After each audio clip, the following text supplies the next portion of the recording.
মঙ্গলবার সকাল থেকে গভীর রাত পর্যন্ত নির্বাচনী জনসভায় অংশ নেন বিএনপি চেয়ারম্যান তারেক রহমান। ময়মনসিংহ থেকে গাজীপুর সবশেষ রাজধানীর উত্তরায় জনগণকে কাঙ্ক্ষিত বাংলাদেশ উপহার দেওয়ার আশ্বাস দিয়ে বিএনপির পরিকল্পনা তুলে ধরেন তিনি। জোর দেন নতুন বাংলাদেশে দুর্নীতি দমনে সকলকে ঐক্যবদ্ধ থাকার আহ্বান জানিয়ে জনগণের শাসন কায়েমের প্রতিশ্রুতি দেন তারেক রহমান। ব্রহ্মপুত্র পারে যেন বহুদিন পর রাজনীতির উৎসব উপলক্ষ ২২ বছর পর বৃহত্তর ময়মনসিংহের জনতার কাছে বিএনপি চেয়ারম্যান তারেক রহমান।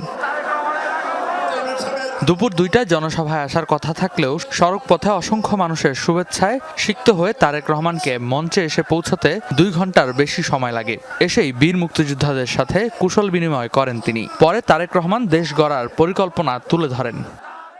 নারীদের জন্য, মায়েদের জন্য, আমরা গৃহিণীদের জন্য, বিশেষ করে খেটে খাওয়া মানুষ যারা, সেই পরিবারের গৃহিণীদের জন্য আমরা একটি ফ্যামিলি কার্ড নামে কার্ড দিতে চাই মা বোনদেরকে,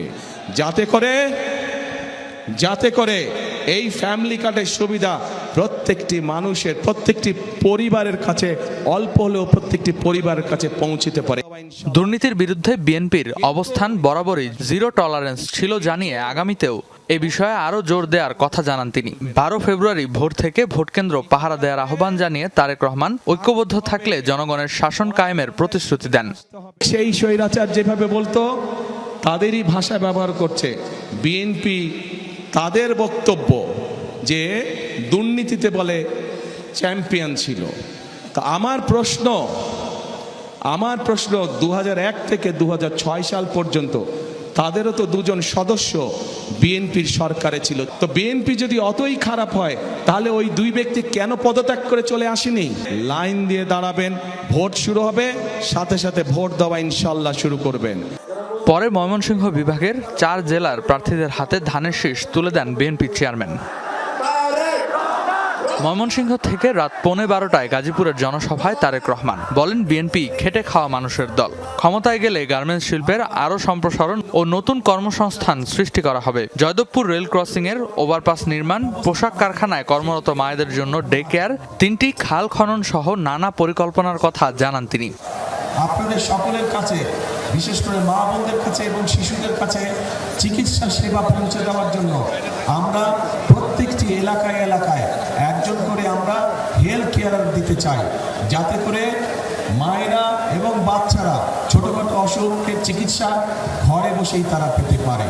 গাজীপুরের মানুষের কাছে আমারও একটি হক আছে। আমার শিশুকাল আপনাদের সাথে কেটেছে, কাজে ওই হিসাবে আপনাদের কাছে আমারও দাবি থাকলো ধানের শীষকে জয়যুক্ত করার জন্য। রাত ১টা, তারেক রহমানের আগমনের অপেক্ষায় তখনও উত্তরায় হাজারো নেতাকর্মী। উত্তরার জনসভার মঞ্চে উঠেই জুলাই অভ্যুত্থানে এই এলাকার শহীদদের প্রতি শ্রদ্ধা জানিয়ে তারেক রহমান বলেন, উত্তরাবাসীর আত্মত্যাগ জাতি কখনো ভুলবে না। গ্যাস সংকট, জলাবদ্ধতা ও যানজটকে বড় সমস্যা উল্লেখ করে তিনি জানান, বিএনপি ক্ষমতায় এলে নতুন গ্যাসকূপ অনুসন্ধান, উত্তরায় হাসপাতাল নির্মাণ সহ জলাবদ্ধতা নিরসন ও যানজট কমাতে কার্যকর উদ্যোগ নেওয়া হবে। এই যে ৫ই আগস্টের ছাত্র জনতার আন্দোলন, এখানেই উত্তরার মানুষের, উত্তরার অধিবাসীদের বিশাল একটি অবদান রয়েছে।